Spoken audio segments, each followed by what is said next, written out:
A lot of people get surprised by how much they have to pay in tax when they retire.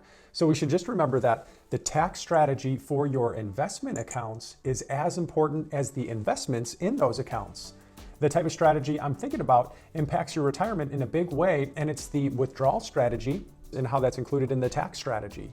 So a lot of people see the balance of their nest egg and then they estimate a rule of thumb distribution percent or percentage number, and they think that it's reasonable and sustainable, and that's a great way to do things and to plan. But one thing that most people don't think about is that when you start withdrawing your money from your accounts, you're covering your expenses. Let's pretend it's year one and you're covering your expenses, but then a few years later, 5, 10, 15 years down the road, your expenses are going to be increasing due to inflation, so you'll be taking out a bigger amount from your investment accounts. And if tax brackets just stayed the same where they are today, you may be in a higher tax bracket anyways a few years later into retirement because of the extra money that you're taking out to cover your expenses. So here are 4 types of money that are not taxed in retirement. The first one is really just the money that comes from a single event, but it's a common event that happens in retirement, and we're thankful that we're not taxed during this event. And that's the capital gains from the proceeds of a house sale.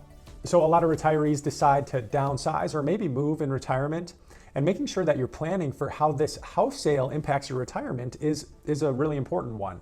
If it's your primary residence and you've lived there for 2 of the last 5 years, then the capital gain on the sale should not be taxable if it's under $500K if you're married filing jointly, and then it's under $250K if you're a single filer.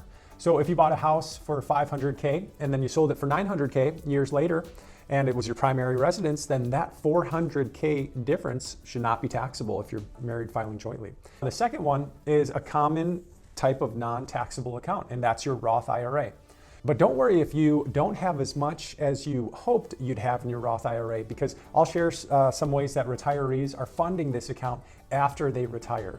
But first, a quick recap. If you have a Roth IRA and you make a qualified distribution, then that money, that withdrawal, should not be taxable. It's a qualified withdrawal.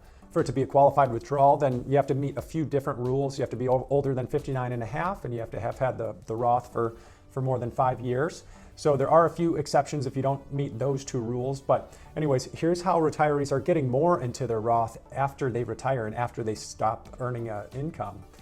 If they work with us, then we can look to see how taxes may impact their plan a few years out. And then we'll look at the benefit of converting their traditional IRA to Roth over the period of a few years. And for many, it can make a lot of sense, especially if they stopped receiving their wage from work and they haven't yet started Social Security. That's kind of a magic optimal time to convert for many people. And I made another video about that, and I'll put that in the link below if you want to check that one out. And as I'm thinking about this, there's another non-taxable money that's related to this, kind of that sweet spot of after working and before Social Security, and let's call this the bonus method. And that sweet spot age that I just mentioned also could work for non-retirement accounts, and where you wouldn't have to pay tax on gains in those non-retirement accounts. And here's what I mean.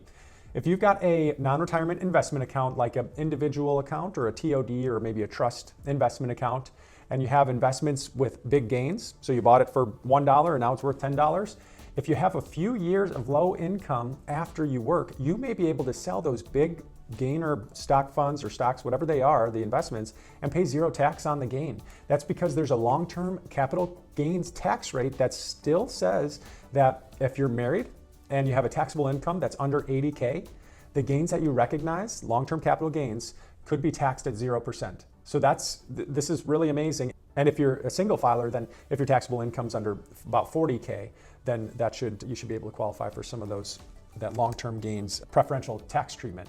So be sure to talk with your wealth manager or CPA though before doing anything, because sometimes these rules change, and just plan it out before you make any decisions.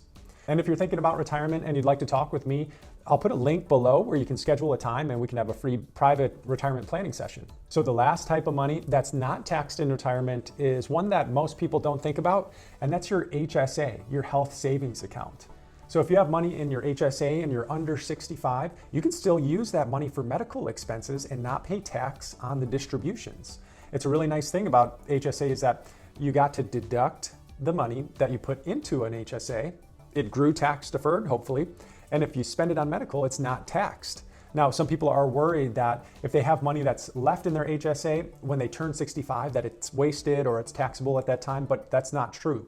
You should be able to actually take the HSA monies and roll it in a non-taxable way into your IRA, which is a really nice benefit as well.